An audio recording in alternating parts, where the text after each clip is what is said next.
Baik, selamat pagi Sobat STI yang dikasihi Tuhan. Pagi hari ini kita bertemu kembali di dalam program Ragi Renungan Pagi STTI Yogyakarta. Sebelum kita merenungkan kebenaran firman Tuhan pagi hari ini, saya mengajak kita semua untuk bersatu di dalam doa. Mari kita berdoa. Bapa di surga, kami mengucap syukur untuk kesehatan, kekuatan, dan anugerah kebaikan Allah dalam segenap kehidupan kami Tuhan. Saat ini Tuhan, kami mau merenungkan kebenaran firman-Mu. Engkau menolong setiap kami, memberkati hati kami menjadi tanah hati yang baik, yang penuh dengan sukacita, menerima kebenaran firman Tuhan untuk berakar dan bertumbuh dalam setiap kehidupan kami. Dalam nama Yesus Kristus kami mengucap syukur dan berdoa. Haleluya. Amin. Hari ini Sobat STI yang dikasihi Tuhan, kita akan merenungkan firman Tuhan yang ada di dalam Yohanes pasal 3. Ayat pertama saya akan membacakan buat kita semua. Adalah seorang Farisi yang bernama Nikodemus, seorang pemimpin agama Yahudi. Ia datang pada waktu malam kepada Yesus dan berkata, "Rabi, kami tahu bahwa engkau datang sebagai guru yang diutus Allah. Sebab tidak ada seorang pun yang dapat mengadakan tanda-tanda yang engkau adakan itu jika Allah tidak menyertainya." Yesus menjawab, katanya, "Aku berkata kepadamu, sesungguhnya jika seorang tidak dilahirkan kembali, ia tidak dapat melihat kerajaan Allah." Kata Nikodemus kepadanya, "Bagaimanakah mungkin seorang dilahirkan kalau ia sudah tua? Dapatkah ia masuk kembali ke dalam rahim ibunya dan dilahirkan lagi?" Jawab Yesus, "Aku berkata kepadamu, sesungguhnya jika seorang tidak dilahirkan dari air dan roh, ia tidak dapat masuk ke dalam kerajaan Allah. Apa yang dilahirkan dari daging adalah daging, dan apa yang dilahirkan dari roh adalah roh." Ayat 8, "Angin bertiup kemana ia mau dan engkau mendengar bunyinya, tetapi engkau tidak tahu dari mana ia datang atau kemana ia pergi. Demikianlah halnya dengan tiap-tiap orang yang lahir dari roh." Nikodemus menjawab, katanya, "Bagaimanakah mungkin hal itu terjadi?" Kita lompat ayat 14, "Dan sama seperti Musa meninggikan ular di padang gurun, demikian juga Anak Manusia harus ditinggikan, supaya setiap orang yang percaya kepadanya beroleh hidup yang kekal." Amin. Jadi pagi hari ini memang kita akan merenungkan kebenaran firman Tuhan yang berbicara mengenai iman. Ya, walaupun kita, sebagian besar dari kita adalah mahasiswa sekolah teologi, para dosen dan staf sekolah teologi, tapi bukan berarti kita sudah tidak lagi membutuhkan kebaruan iman, dalam penyegaran iman dalam setiap kehidupan kita, karena iman memang akan berguna, diperlukan pada hari ketika Tuhan datang nanti.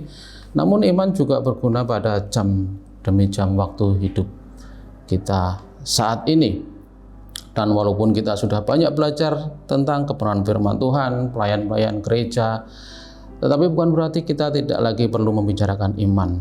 Sebab perikop ini juga berbicara tentang iman, walaupun tokoh yang berdialog yaitu Yesus dengan Nikodemus, kita tahu Nikodemus adalah seorang pemimpin, disebut di ayat 1, pemimpin agama Yahudi.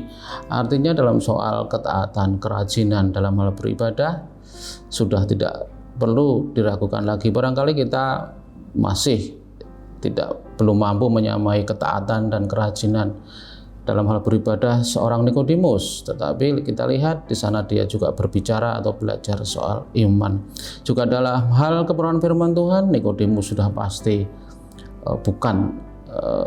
tidak bisa diragukan lagi. Demikian juga kita memang mungkin seorang pelayan Tuhan, seorang aktivis hamba Tuhan, bagian dari sekolah teologi yang paham akan firman Tuhan, yang rajin beribadah, tetapi firman Tuhan mengingatkan bahwa bukan berarti kita juga tidak lagi perlu membicarakan soal iman. Kita lihat apa fungsi iman. Seperti yang sudah saya sebutkan tadi, iman berfungsi untuk hal-hal hari yang akan datang. Ketika dia datang, kita akan memiliki hidup kekal, tapi dia juga akan bermanfaat, berguna untuk kehidupan kita saat ini. Di ayat 3, dari Yohanes 3 ini Yesus berkata kepada Nikodemus, "Aku berkata kepadamu, sesungguhnya jika seorang tidak dilahirkan kembali atau dilahirkan dari atas, ia tidak dapat melihat kerajaan Allah." Di sini dipakai kata kerja melihat, horao. Kemudian di ayat 5, jawab Yesus, "Aku berkata kepadamu, sesungguhnya jika seorang tidak dilahirkan dari air dan roh," atau penjabaran lahir dari atas, air dan roh, "ia tidak dapat masuk." Sekarang yang dipergunakan adalah kata masuk ke dalam kerajaan Allah. Jadi di ayat 3 Yesus menekankan seseorang yang tidak lahir dari atas, artinya dia tidak mampu melihat, horao itu memiliki pengalaman kehidupan, pemahaman yang berasal dari pengalaman sehari-hari seperti itu. Jadi dalam kesehariannya itu dia tidak akan mampu mengalami kerajaan Allah ketika dia tidak dilahirkan dari atas.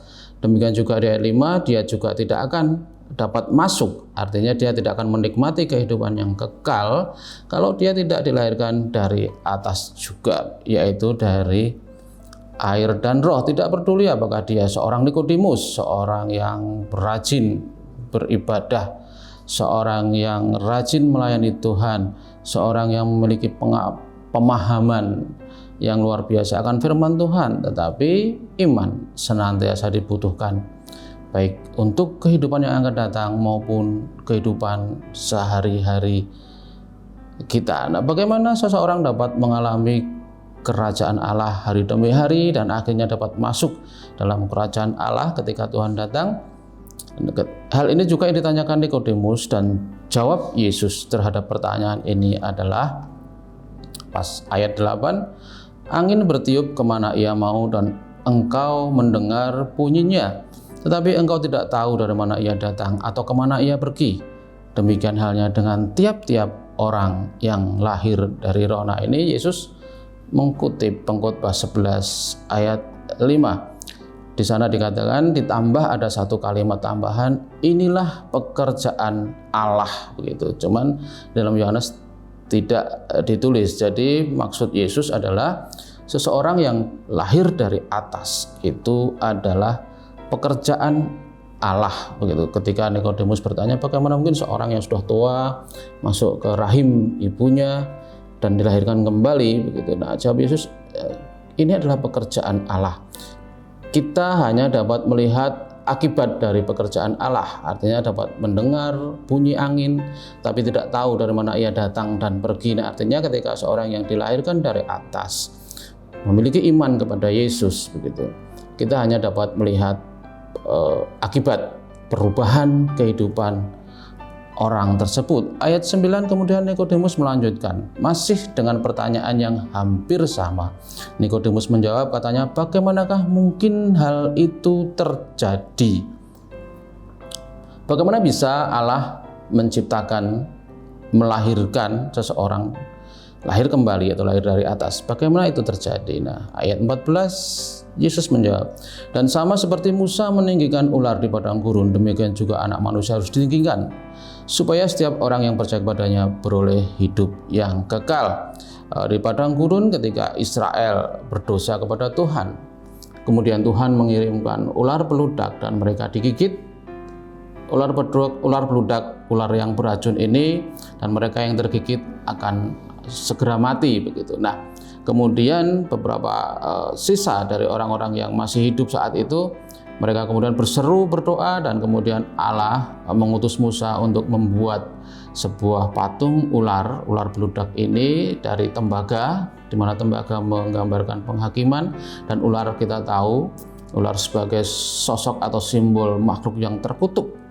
Kemudian ini ditaruh di atas tiang, dan setiap orang yang melihat kepada makhluk yang terkutuk itu, yang dihakimi di atas kayu tiang itu, dia akan beroleh hidup yang kekal. Dengan cara yang sama, orang pada masa itu, pada masa Nikodemus dan pada masa kita juga akan beroleh hidup yang kekal, artinya dilahirkan dari atas dengan cara yang sama.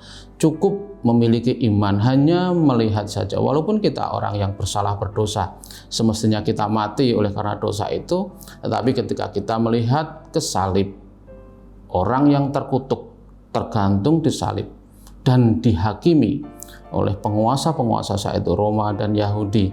Hanya cukup percaya kepada Yesus anak Allah, kita pun akan beroleh hidup kekal, melihat kerajaan Allah, mengalami kerajaan Allah dalam setiap kehidupan kita.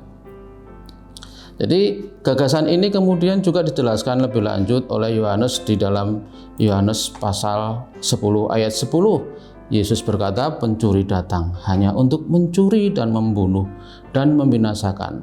Aku datang. Yesus datang supaya mereka mempunyai hidup dan mempunyainya dalam segala kelimpahan. Ada dua tokoh di ayat ini, tokoh pencuri dan tokoh Yesus. Yesus datang supaya orang yang percaya kepadanya memiliki hidup kekal. Tetapi tidak ada hidup kekal, ditambahkan di sana mempunyainya dalam segala kelimpahan.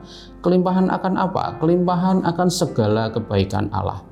Kelimpahan akan damai sejahtera, kelimpahan akan sukacita, kelimpahan akan pemeliharaan Tuhan, kelimpahan akan pengharapan kepada Tuhan. Tetapi setiap orang yang tidak mau percaya, artinya dia menyerahkan hidupnya kepada dunia ini yang disebut sebagai pencuri. Nah, dunia akan mencuri damai sejahtera yang diberikan Allah. Dunia akan mencuri kesehatan yang dianugerahkan Allah. Dunia akan mencuri pengharapan kita. Gagasan yang sama dari Yohanes 3 dan Yohanes 10 meneguhkan kita supaya pada hari ini kita menyerahkan segenap kehidupan kita, langkah hidup kita dalam iman, pengharapan kepada Tuhan. Sobat SD yang dikasihi Tuhan, berjalan sendirian di tengah-tengah dunia ini akan sangat melelahkan. Karena sukacita sudah dicuri oleh dunia, karena damai sejahtera sudah dicuri, kesehatan, pemeliharaan, pengharapan, semuanya dicuri.